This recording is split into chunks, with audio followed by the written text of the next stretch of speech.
There's a Hole in My Bucket by Ingrid and Schubert. Bear was worried. The day was so hot and the sun shone so fiercely that the flowers in front of his cave were beginning to wilt. Their tired heads drooped and their leaves were limp.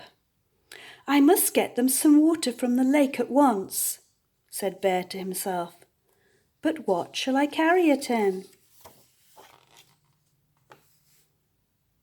Bear went inside his cave to look.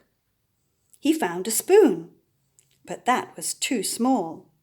He found a mug, but that wasn't big enough either.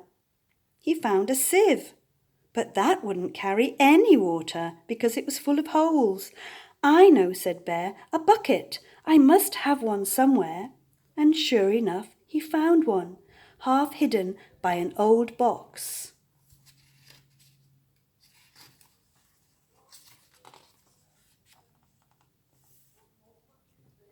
Bear set out towards the lake, but then he noticed something bad about his bucket. There was a hole in it. What on earth was he going to do now? As he stood there wondering what to do, Hedgehog came by.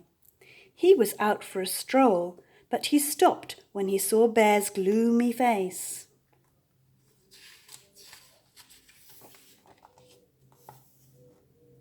"Why so sad?" he asked. "My flowers are thirsty," said Bear, "and I wanted to fetch them some water from the lake. But I can't because there's a hole in my bucket." Bear showed Hedgehog the bucket. Hedgehog saw the hole. "You'll have to fix that hole," he said. "With what?" asked Bear. "With straw," said Hedgehog. "Come on, I'll help you gather it."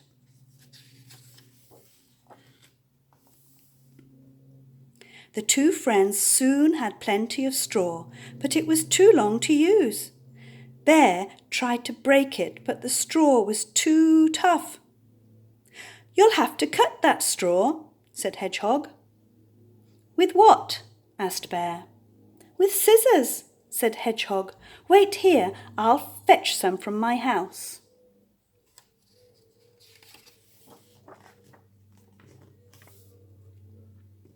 While Bear waited, he watched the flowers drooping sadly in the heat. He tried to cheer them up, but it was no good. At last, Hedgehog returned, carrying a large pair of scissors. "Here you are," he said. "Now you can cut the straw."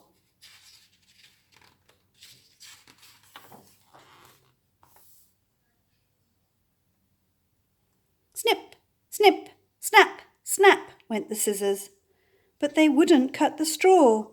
"These are blunt," said Bear angrily. "Now what shall I do?" "You'll have to sharpen those scissors," said Hedgehog. "With what?" wailed Bear. "With a stone," said Hedgehog. "Let's go and find one." They searched and searched until they found a really good stone. Then they carried it back to Bear's cave, and Bear sat down to try and sharpen the scissors. "Hold on," cried Hedgehog. "That's not the way to sharpen scissors on a stone. It's too dry. You need to wet that stone." "With what?" asked Bear.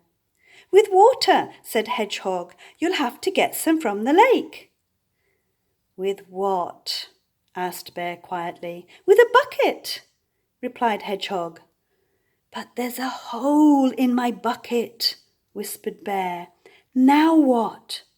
And this time Hedgehog couldn't tell him. As they both sat there, not knowing what to do, it started to rain. Softly at first, but then harder and harder. "Come on," shouted Bear, "into my cave. We can't stay here." And while the rain poured down outside, Bear and Hedgehog had so much fun inside that they quite forgot about their problem.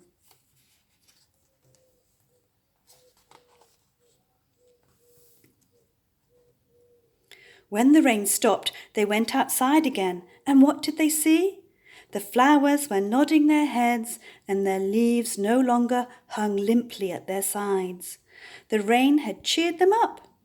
Bear was so pleased that he picked a huge bunch and gave it to Hedgehog. "Because you were such a great help," he said. Hedgehog was delighted. "Thank you, Bear. I shall go home and put them in water at once." "That's a good idea," said Bear. "Do you have something to put them in?"